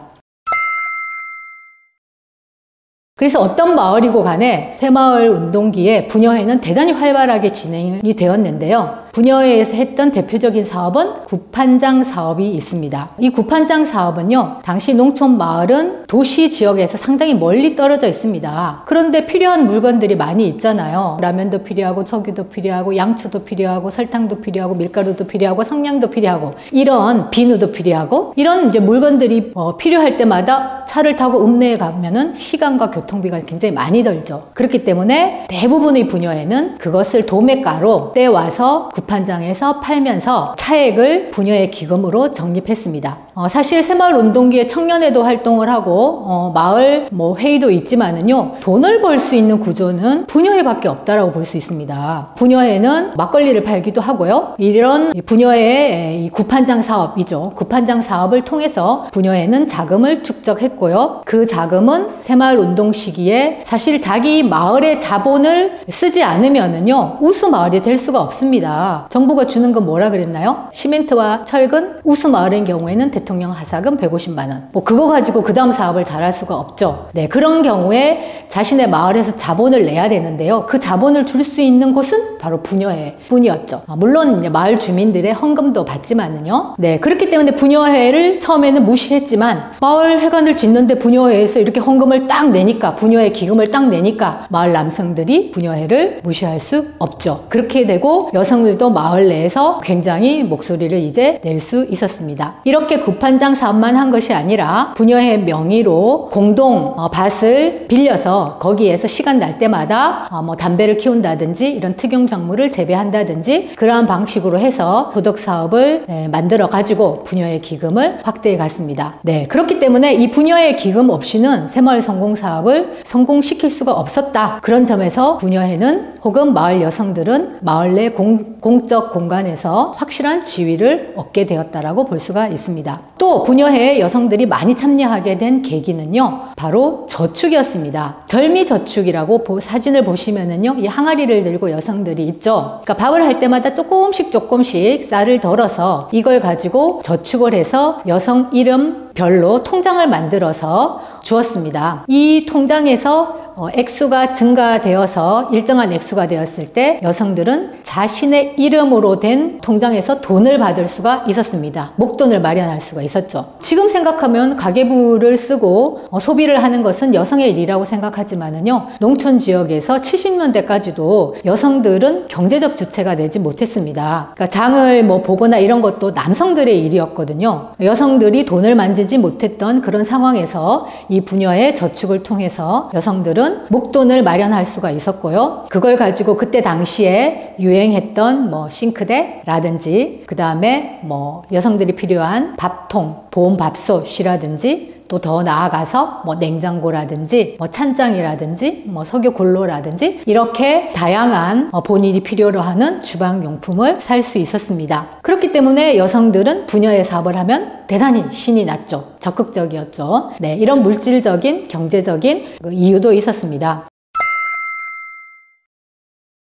그리고 또 부녀회에서 또 활성화됐던 것이 바로 집 밖으로 여행을 가는 관광이었습니다. 이 새마을 운동기의 부녀회 관광은요, 거의 모든 마을에서 시작되었는데요. 지금은 뭐 부녀회 관광이 굉장히 일상적이죠. 농촌 마을에 부녀회 관광이라고 하는 것은 뭐 너무나 평범한 일상으로 자리 잡았습니다. 그러나 그때 당시에 여성들은 집 밖에 어디 놀러 간다? 이것은 꿈도 꿀 수 없는 일이었습니다. 그런데 박정희 정부는 적극적으로 이제 이 관광을 권했습니다. 왜 그랬냐면은 조국이 얼마나 발전하고 있는지를 농민들이 관광을 통해서 목격하게 하고요. 그 관광을 통해서 목격한 조국의 발전상은 바로 새마을운동의 또 중요한 추진력이 동력이 되고요. 정권에 대한 지지로 이어지고 있었기 때문에 농촌에 관광을 조직해서 경부고속도로라든지 포항제철이라든지 뭐 현충사라든지 이런 박정희 정부 시기의 산업시설이나 문화공간을 그렇게 눈으로 볼 수 있도록 했습니다. 그렇게 봤을 때 조국이 정말 근대화되고 있구나. 박정희 정부가 정말 구현하려고 하는 그런 것이 진짜구나 라고 그들은 정부에 대한 더욱더 큰 깊은 충성심을 갖게 됩니다. 이런 이유로 마을 관광버스를 대절해서 부녀회 관광이 활성화되었는데요. 그것은 여성들에게 새로운 유흥이자 놀이, 여가 생활이었습니다. 이런 것들이 여성들의 참여를 이끌어내는 굉장히 중요한 요인이었습니다. 네, 이 시기 새마을운동 시기에 이제 이 여성들의 새마을운동에 대한 참여는 사실은 두 가지 평가가 있습니다. 제가 여러분에게 오늘 설명을 드린 것처럼 새마을운동은 마을 내에서의 여성의 지위를 공적인 공간으로 여성의 활동을 확대시킴으로써 여성의 지위를 높였다, 향상시켰다. 그리고 여성은 경제적인 주체가 되는 경험을 했고 외부 세계와 소통하는 계기를 새마을운동을 통해서 얻게 되었다. 네, 라고 설명을 드렸습니다. 그러나 또 그거에 대해서 비판적인 시각도 존재합니다. 여성들이 집안일을 안 하고 그런 일을 했으면 대단히 긍정적이라고 볼 수 있었겠죠. 밤에 부녀회 회의를 하거나 혹은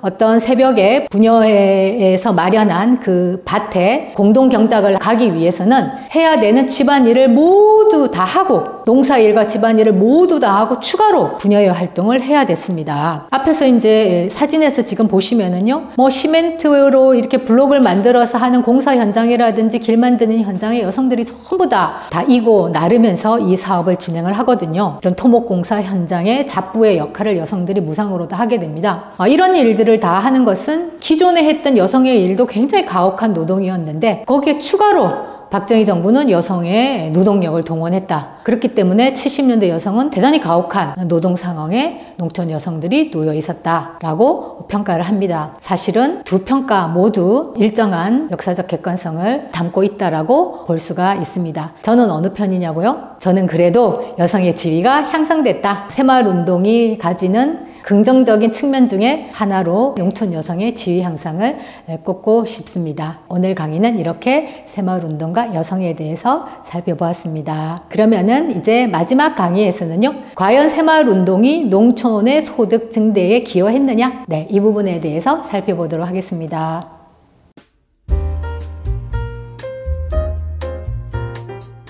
안녕하세요. 지난 시간에는 새마을운동과 여성에 대해서 살펴보았습니다. 이번 강의는 마지막 강의인데요. 새마을운동은 농민들의 소득 증대에 얼마나 기여했느냐, 농민들은 새마을운동을 통해서 잘 살게 되었느냐, 이 부분에 대해서 살펴보고자 합니다. 여러분의 생각은 어떠세요? 새마을운동을 통해서 농민들이 잘 살았을까요? 네, 실제 마을에 가서 인터뷰를 해보면은요, 새마을운동기에 농민들이 잘 살게 됐다. 정말 밥도 못 먹었는데 새마을운동을 하면서 이제 밥을 먹게 됐다. 그렇게 하면서 빈곤 퇴치라고 하는 박정희 정부의 어떤 목표가 새마을운동을 통해서 실현되었다는 이야기를 많이 하십니다. 네, 이 부분은요, 사실은 새마을운동이라기보다는요, 새마을운동과 함께 진행되었던 다수학 품종의 보급이라고 하는 농업 정책 때문입니다. 여러분, 통일벼라고 들어보셨죠? 통일벼가 개발이 되어서 확산되었던 시기가 바로 1970년대였고요. 이 통일벼는 다수학 품종의 벼로서 농업지대인 아시아의 빈곤 퇴치를 위해서 사실은 국제적인 지원을 통해서 필리핀에서 개발된 품종입니다. 1960년대 후반에 개발이 되었고요. 실질적으로 이 통일벼 재배 면적이 확대되는 것은 1970년대입니다. 기존의 그 일반 벼라고 불리는 벼에 비해서 몇 배의 소출이 낮기 때문에요. 이 통일벼는 박정희 정부가 주곡의 자급화, 즉 쌀 문제에서 이제는 해방될 수 있다. 이 통일벼도 있지만은요, 이 통일벼를 개량해서 만든 여러 벼들이 있습니다. 유신벼도 있고요, 노풍도 있고요. 이런 여러 가지 품종의 벼가 바로 이 통일벼의 이제 또 다른 어떤 변종 품종이라고 볼 수가 있습니다. 사실 이 다수학 품종 개발은 굉장히 어려워요. 왜 그러냐면요, 쌀이 많이만 열리게 되면은 무거워가지고는 금방 쓰러지거든요. 그래서 대도 튼튼하면서 이게 또 쌀도 많이 열려야 되기 때문에 다수학 품종을 개발하는 것은 상당히 많은 노력 하에서 이루어진 성과라고 볼 수가 있습니다. 그런데 이제 문제는 이 통일벼가 대단히 밥맛이 없었다는 거예요. 우리가 먹고 있는 일반 벼처럼 아주 차지고, 한국인들은 차진 벼를 좋아하잖아요. 아주 기름기가 있고 차진 그런 벼를 좋아하는데, 이 통일벼는 푸석푸석하고 찰기도 별로 없고 그래서 굉장히 맛이 없었어요. 그런데 이제 통일벼로 밥을 지어 놓고 밥맛에 대한 품평회를 하는데, 박정희 대통령은 먹어보시고는 이야 맛있다 라고 이야기를 하지만 시식을 참여했던 장관들이나 사람들은 전부 다 맛있다는 생각은 하지 않았습니다. 그러나 어쨌든 이제 이 품종은 지금 밥맛이 중요하냐, 사람들이 굶주리고 있는데 배고픔을 면하는 것이 중요하지, 그렇게 해서 소득증대 사업으로 강제적으로 통일벼 재배 면적을 확대시키게 됩니다. 그러니까 통일벼는 이제 재배 면적은 확대되는데 시장에서 소비자들이 사지를 않습니다. 맛없는 쌀을 먹으려고 하지 않는 거죠. 그러니까 정부에서는 통일벼를 재배한 통일벼는 전부 정부에서 수매하겠다. 그러니까 시장에서 통일벼 가격은 매우 낮지만 정부는 높은 가격으로 통일벼를 다수학 품종을 전량 수매하겠다 라고 하는 정책을 실시합니다. 이 정책은 다른 말로 교과서에는 이중고가제라고 이야기를 합니다. 곡식 가격을 이중으로 유지한다는 거죠. 시장 가격은 낮지만 정부는 시장 가격과는 별개로 다수학 품종 가격을 높게 매겨서 정부가 수매를 한다는 것입니다. 그러다 보니까 처음에 통일벼 재배를 꺼리던 농민들이 너도 나도 이런 다수학 품종을 심게 되고요. 그러니까 정부는 그 품종을 다 수매를 하게 되니까 농민들은 소득 증대를 하게 되는 것입니다. 다수학 품종을 재배를 해서 정부가 높은 가격으로 사주니까 정부에 대해서 대단히 고마운 생각을 가지게 되는 것이죠. 그래서 새마을 운동기에 빈곤이 퇴출되고 드디어 쌀밥을 먹게 됐다라고 하는 주민들의 이야기는 맞는 이야기입니다. 그러나 통일벼의 보급은 사실 새마을 운동과는 결이 다른 문제라고 볼 수가 있습니다. 새마을 운동은 주로 환경 개선 사업 쪽으로 치중되어 있었고요. 통일벼의 보급은 이미 1960년대 후반에 통일벼가 발명되어서 그것의 면적을 지속적으로 확대해 갔던 그런 다른 결의 사업이라고 볼 수가 있습니다. 그러나 그것은 같은 시기에 이루어졌기 때문에 새마을 운동이 농촌의 빈곤 퇴치에 도움이 됐다라고 하는 해석을 내리고 있습니다. 저는 농민들의 그런 해석에 대해서 이제 폄하할 생각은 없습니다. 그런데 문제는 뭐냐면 이 다수학 품종의 보급이 지속 불가능한 정책이었다는 것입니다. 그 이유는 세 가지 측면에서 볼 수 있는데요. 첫 번째는 정부가 통일벼를 자꾸 수매해가지고는 그 통일벼를 처치곤란의 상황에 놓이게 됩니다. 그러니까 군인들에게는 통일벼로 밥을 주고 통일벼로 막걸리를 만들고 과자도 만들지만은 지속적으로 통일벼 생산은 늘어나게 되는데 계속적으로 정부가 재정 지출을 다수학 품종의 쌀을 수매하는 데 써야 되는데 더 이상 그것을 지탱할 수 있는 재정적인 여력이 없어져서 이중고가제를 폐지할 수밖에 없게 되었다라는 것입니다. 바로 박정희 정부 말기에 일어났던 일이죠. 그 다음에 또 하나의 문제는 통일벼는 사실은 병충해에 대단히 강한 벼로서 발명이 되었습니다. 그런데 이 벼의 재배 면적을 확대하게 되면서 다수학 품종의 벼를 강타하는 새로운 질병이 발생을 하게 됐습니다. 신종도열병이 발생을 하게 됐고요. 이게 바로 70년대 후반에 유명한 사건인 노풍파동입니다. 그러니까 이 노풍이라고 하는 벼도 다수학 품종의 일종인데 정부의 권유에 의해서 재배 면적을 확대했는데 새로운 신종도열병이 전부 다 노풍이라는 이 품종이 그 질병에 걸린 거죠. 그렇게 되면서 수확량이 상당히 떨어지게 됩니다. 그러니까 사실은 일기에서 얘기했던 신권식 옹의 경우에도 박정희 정부에 대한 지지, 공화당에 대한 지지를 철회하고 그 다음 선거에서 신민당을 찍게 됩니다. 야당인. 그 이유 중에 하나가 노풍파동으로 경제적인 피해를 받습니다. 노풍파동으로 농작물에 실패했기 때문에 사실 그 해에 농사가 흉년이 되면은요 1년 연봉이 다 날아가게 되잖아요. 그런 경제적인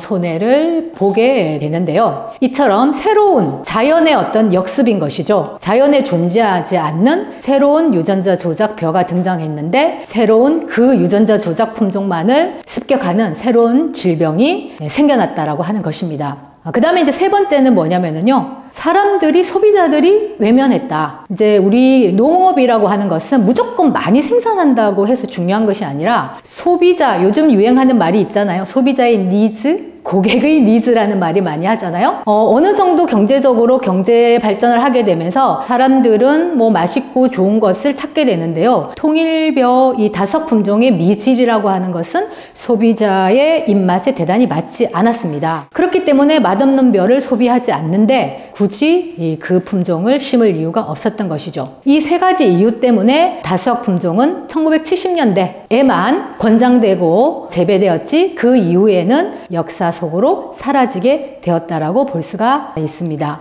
그렇게 이제 본다면은요, 새마을 운동이 농민들의 소득을 증대시켰느냐라고 하는 이 문제에 대해서는 사실 절반은 맞다. 그 이유는 이 시기에 통일벼 재배 면적이 확대되고 이중고가제를 통해서 높은 쌀 가격을 보장했기 때문에 농민들은 상당한 소득을 올릴 수 있었다라고 볼 수 있습니다. 그렇지만 통일벼의 어떤 확대라고 하는 것은 새마을 운동과 직접적인 관련이 있는 것은 아니었다라고 볼 수가 있습니다.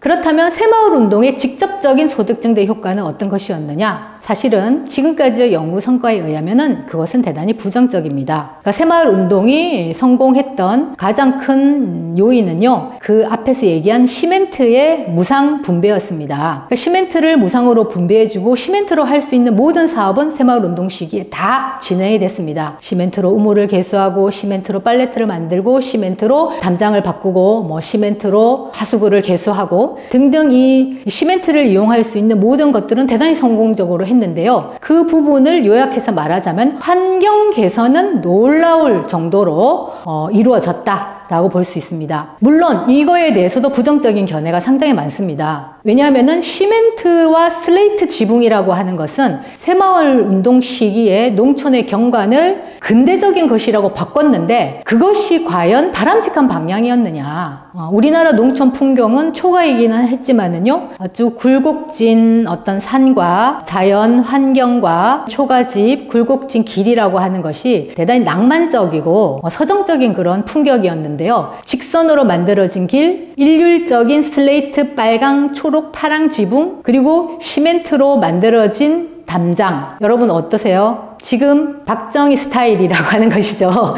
그 스타일은 사실은 어떻게 보면은 농촌의 경관을 대단히 훼손시켰다라고 볼 수가 있습니다. 특히 지붕 재료가 됐던 슬레이트는요, 성면이라고 하는 대단히 유해 물질이 들어가 있는 것으로 오늘날에는 사용하지 않는 것입니다. 그래서 지금 크게 봐서는요, 대단히 친환경적인 소재의 친환경적인 농촌의 경관을 대단히 인공적이고 화학적인 시멘트를 소재로 한 것을 바꿈으로써 농촌 경관을 대단히 훼손했다라는 이야기도 상당히 많이 평가되고 있습니다. 그리고 실질적으로 소득 증대라고 하는 것은요, 앞에서도 설명을 했듯이 그 토질에 맞는 산물을 개발하는 것이 굉장히 중요합니다. 제 책 그들의 새마을 운동을 보면은요, 두 마을이 등장합니다. 아미리는 새마을 운동이 대단히 성공적인 마을이고요, 나렐이라고 하는 마을은 새마을 운동이 별로 성공적이지 않았습니다. 그런데 이 나렐이 마을에서는 새마을 운동 시기에 묘목을 개발을 해가지고는요, 소득 증대 사업에 주력합니다. 그리고 장호원 지역의 토질에 맞는 복숭아라고 하는 그 품종이 토질에 맞다는 것을 알고는 복숭아를 재배하기 시작합니다. 그리고 제가 그 조사 들어갔을 때는요, 아미리 마을보다는 새마을운동이 안 됐던 나래리 마을이 훨씬 더 소득이 높았습니다. 아미리 마을은 벼농사만 위주로 했는데 사실 쌀 가지고 소득을 증대시키기는 굉장히 어렵거든요. 그 대신에 복숭아는, 장호원 복숭아는 전국 최고의 복숭아로 대단히 높은 가격으로 판매되고 있었고요. 그 다음에 그때 새마을운동기에 여기에서 심었던 묘목은 도시 개발과 함께 도시의 조경산업으로 불티나게 팔려갔습니다. 이렇듯이 소득 증대라고 하는 것은요, 그 땅에 맞는 생산품을 심어야 되기 때문에 오랜 고민과 실험이 필요하기 때문에 장기적인 지원이 필요한 사업이고요. 또 문제는 아무리 많이 생산한다 하더라도 도시 소비자들의 기호에 맞고 사회에서 그 물품에 대한 수요가 뒷받침되어야 됩니다. 여러분 아시잖아요. 양파가 풍년이 되면 양파값이 폭락이어서 농민들은 망하고, 양파가 흉장이 되면은 흉작이 되어서 망하고, 그렇기 때문에 농업이 투기적인 산업이 된 것입니다. 그렇기 때문에 새마을운동의 경우에도 땅콩이 잘 나간다 그래서 땅콩을 대규모로 심었더니 땅콩 값이 폭락을 해가지고는 부채를 떠안았다. 이런 사례는 비일비재하게 많습니다. 그런 면에서 가시적인 성과를 단기적으로 내려고 했던 박정희 정부의 돌진적 방식의 그러한 새마을운동은 환경 개선에는 대단히 효과적이었지만 소득 증대 사업에서는 그 효과가 대단히 미미했다. 소득 증대를 위해서는 보다 더 자유와 자치성을 더 많이 보장하면서 장기적이고 지속적인 농촌 지원책, 그리고 그 마을의 어떤 공동체, 그것을 해 나가기 위한 공동체 문화를 활성화시키는 것, 그것이 굉장히 중요한 문제였다라고 볼 수가 있습니다.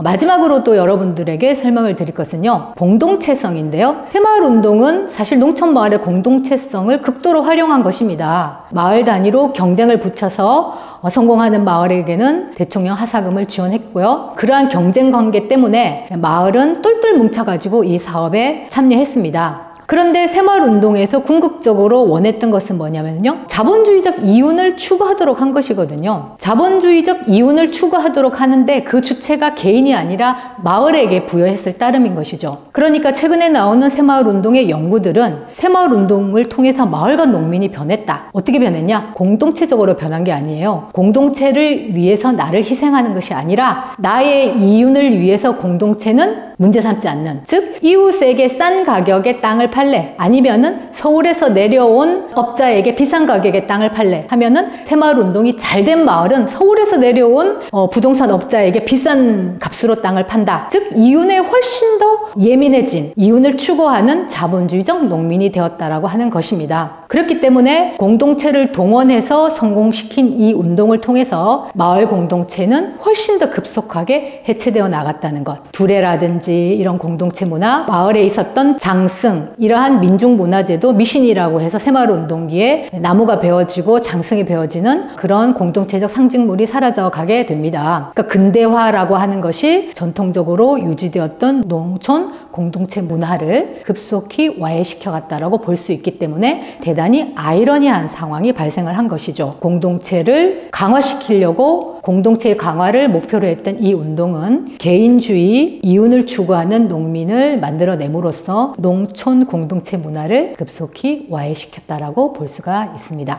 네, 그러면 오늘날 우리는 새마을운동을 어떻게 평가해야 될까요? 사실 새마을운동, 이 핵심이 마을 공동체를 활용하고 이용하고 살리자는 거거든요. 앞서 이야기를 했지만 사실 이 운동은 대단히 권위적인 방식으로 진행이 됐기 때문에 마을 공동체를 오히려 해체시켰습니다. 그렇지만 마을은 자연 발생적인 단위로서 서로 이웃끼리 서로 유대하고 같이 생활하면서 발생하는 공동의 문제를 해결해 나가는 중요한 공동체의 단위입니다. 그렇기 때문에 박정희 정부의 새마을운동이 폐기되었다라고 해서 새마을운동은 역사적으로 없어질 수가 없습니다. 여러분, 마을 만들기 사업이라는 거 들어보셨나요? 네, 이후 정권에서도 마을 만들기 사업을 하고 있습니다. 마을이라고 하는 것은 지금도 공동체의 중요한 핵심 이슈입니다. 박정희 시기의 새마을운동은 그러한 방식으로 이루어졌지만 오늘날 우리는 다른 방식으로 또 새마을운동을 해야 됩니다. 물론 그 새마을운동은 새마을이라는 이름을 쓰지 않죠. 왜냐하면 박정희표 마을 만들기 운동이 그러한 권위적인 방식이었기 때문에요. 정치적인 동원의 어떤 성격이 강한 측면도 있었기 때문에 오늘 시민사회의 자율성을 중시하고 정말 시민사회의 주체들이 이웃끼리 필요로 하는 여러 가지 문제, 복지, 육아, 환경 이런 여러 가지 문제를 함께 해결해 나가는